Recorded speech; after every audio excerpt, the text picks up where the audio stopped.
The town at the coast of Canaan was built around cliffs and hills, and the buildings under construction rose to the sky. The main road was lined with early constructions of homes and shops, the buildings squished next to each other. Vaxx gestured for the Sentinel as she entered a small restaurant. They sat down at a table and waited for a menu. Crazy how far we've come, huh? Vaxx said coolly. What do you mean? The Sentinel kept his gaze fixed on the patrons of the bar. Sentinel, I'm in my 30s. Vaxx rested her head on her hands, her arms propped up on the table by her elbows. We met when I was 18. On Canada Prime. I was a barista about to fail high school. A menu was handed to the Sentinel and Vaxx. Vaxx thanked the server, but the Sentinel continued staring into the crowds of customers. And now I'm an intergalactic astronaut with plasma powers, and Rogar's dead. It's like everything was pointing up, but then, well, you know. The universe is ending, the Sentinel stated bluntly. Right. Vaxx glanced at the menu. But you'll figure out a way to fix it. You always do. The Sentinel squinted at a specific group of aliens in the crowd that he'd been eyeballing the entire time. Sentinel, what is it? Vaxx took notice. Are those the pirates we ran into the other day? The Sentinel asked. An Ilsean in the group turned around, mid-laugh, and caught a glimpse of the Sentinel. He turned back around, pretending they didn't lock eyes. Oh, the little guy? Vaxx asked of the Ilsean. No, I don't think so. Ilseans like him all look the same. But do they all hang out with the same Lorinian and a Gar? Vaxx noticed the Lorinian and the Gar near the Ilsean. Oh, it is them. The Sentinel stood up. Wokus non crackino. The Gar shuddered when he saw the Sentinel. Onso inventu e viki. The Lorinian spoke calmly in Andromedan. Whoa, wait, we don't want any trouble. The short Ilsean took notice of the Sentinel's movements. He turned around. He stood nearly 3 feet tall, barring the intricate purple antlers.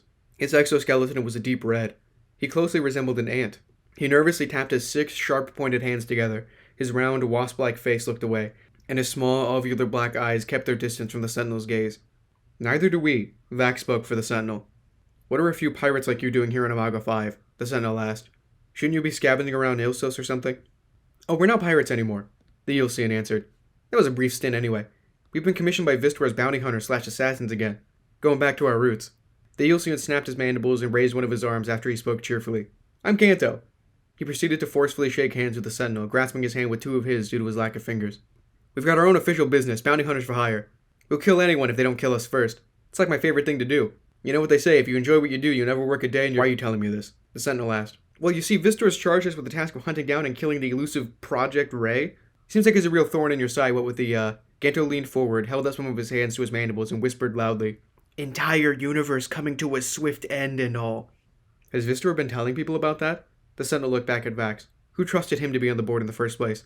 Do you really think you can help us get rid of Ray? Vaxx asked Ganto, ignoring the Sentinel, hope glimmering in her eyes. I think I can try my hardest. Anything for the Sornos I'll get for it. I could buy another planet with the bounty on his head if I wanted to. Ganto held his 6 hands to his back and puffed out his chest, full of pride. He wiped one of his arms on his legs and held his pointed hand up to his face. He blew on the spike and smirked. Then again, I shouldn't have to try too hard. I'm like the best I know at killing baddies. He stopped for a second and stared Vaxx down. Or anyone. I don't want to limit my market here. Just, can you kill him or not? The Sentinel asked, his voice full of frustration. It would be a huge hassle out of our way. I'll get to it as soon as possible. Oh, right. Ganto turned to face his Gar and Lorinian counterparts. This here is Terry Ihan, the Lorinian. Ratini. The Lorinian greeted the Sentinel and Vaxx, waving with 3 of his tiny stub-like arms. And this is Vogar. Sakano. Vogar bowed nervously as his greeting, the 2 spikes on his head lowered. You know us. The Sentinel responded. Vaxx Perrier. Vaxx introduced herself, shaking Terry's and Vogar's hand. If there's ever a bounty on me, I'll kill you. The Sentinel scolded Ganto, pointing his finger at him. Oh, there is. A high-ass bounty, but I'm not going after it. Good to know you have some sense of morality. The Sentinel calmed down. More like a sense of mortality, Ganto winked. Anyway, we've got a bounty to hunt and a meal to finish. Right, the Sentinel said bluntly. I guess we'll be going. Sentinel, we haven't even ordered, Vaxx reminded him. Ukan Mengith Geyer, Vogar suggested. Yeah, why don't you just eat with us? I mean, if we're going to be working together, getting to know each other won't do any harm. Ganto said as he pulled up seats for the Sentinel and Vaxx, and they sat down. So what brings you here to Omega 5? Vaxx asked. Long way away from the Andromeda Galaxy. Ganto leaned back and recounted a wild tale as Vaxx listened. The Sentinel sat back and crossed his arms, watching. Vaxx enjoyed the company of Terry, Vogar, and Ganto as they laughed and drank. She told jokes in fluent Andromedan to Terry, which Vogar and Ganto understood.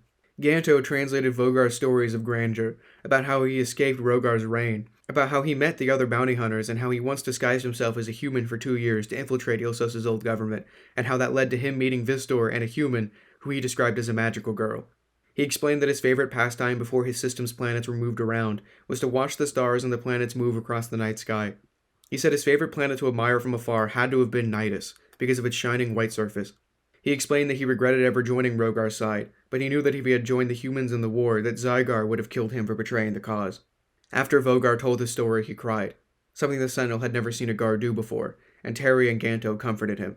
Terry continued telling stories after Vogar had calmed down. He had fun explaining his origins on the planet Loron, and how he once explored the galaxy on his own for years, buying a dwarf planet from Daru, and how he once accidentally saved an entire micro-civilization. Terry told of the time he moved to Ilsos in his chance encounter with Ganto and Vogar, and how he became bounty hunters with them. He explained that he witnessed the destruction of Parv, and how he longed for the day that he could live among the wealthiest of Ilsos, floating in cities built in the clouds. He admitted that the neon rain would get annoying after a while, though. Vaxx enjoyed telling the story about the time she was about to fly into a black hole, but she ended up running away from a T-Rex on an ancient Earth. She told about her old life on Canada Prime and the day she met the Sentinel when she was nothing more than a barista. She went into detail about her astronaut training and the struggle it took to become a certified pilot. She even told of adventures with Foxtrot that the Sentinel wasn't aware of, like exploring microgalaxies and hearing the many myths of the planets with a face, and the mythical stories of ancient wars against phasmatic beings of power, and of a legendary warrior known only as Strix, the bird before death. The mention of Strix launched Ganto into storytelling. He explained that he once flew on the back of a Deus Aves across the shining quartz crystal plateaus of Nidus, over the massive crown mountains of Modius, weaving in and out of the rings of Tornlazor and through the narrow canyons of Iliosiferium. Ganto explained that birds, or anything like them, were his favorite creatures in the whole of the universe. He also shared that he knitted his own sweaters when it was cold, because nowhere sells clothes for Ilsians and Ilsos anymore, and, hey, I should open a business. The Sentinel couldn't become fully involved. The knowledge that Ray was still out there and he had no clue on how to save the universe kept him from relaxing. Vaxx caught on to his reluctance to socialize and nudged him. Come on, Sentinel, tell one of your stories. She smiled. The Sentinel stared at the Gar, the Larinian, and the Ilsian. He glanced at Vaxx. He sighed. Alright.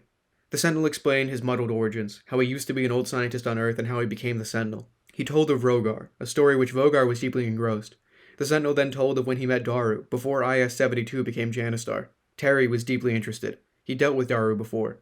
He told about the story of the Moonbugs, a story Amara never finished telling Matrona when she was little. He told stories of adventures he had with Amara, stories he used as bedtime tales from Matrona long ago. He explained that there would be more stories to tell if he remembered 5 years of his memory the Paradox Master stole, which garnered a laugh among the group. He told about the first time he visited the Extraverse and how he finally destroyed Rogar after the many lives he led, and finally how his and the Paradox Master's recent actions broke the universe. Night had fallen on Amalga 5 and the group was well spent in that bar. The bounty hunters began as strangers, but the Sentinel and Vaxx were glad to welcome them to the Sentinel's army with open arms. Vaxx hugged the Sentinel on her way out of the bar. Thank you, she whispered. She looked up at the starry night sky of Amalga 5. Earth shone in the sky above, half eclipsing Janistar. When I was a kid, I always wanted to visit space. The stars called for me, teasing me, hiding behind the pollution of city lights. Then you took me to Saturn. Besides all the fighting, I'm living the life I always wanted to lead, a life I never thought I'd have. Vaxx turned her attention from the stars to the Sentinel. Thank you. Don't thank me yet. His gaze was fixed on the sky. I still have to save the stars. This is all ending. You'll find a way. Ganto chimed in, standing short next to the Sentinel as he exited the bar. Terry and Vogar followed him. I'm pretty sure the man that once created a planet both accidentally and on purpose via a wormhole that you made could easily save the universe, he assured the Sentinel. Plus, I got Ray taken care of. Thanks. The Sentinel nodded. Vaxx stepped closer to the Sentinel and wrapped her arm around him, then leaned her head on him. They both stared at the night sky. Alright, crew, let's get going. We've got a job to do. Ganto walked away to his ship, the Fracent. Terry and Vogar cheered excitedly behind him as they followed. Vistor's bounty hunters took off, into space, shooting past the stars.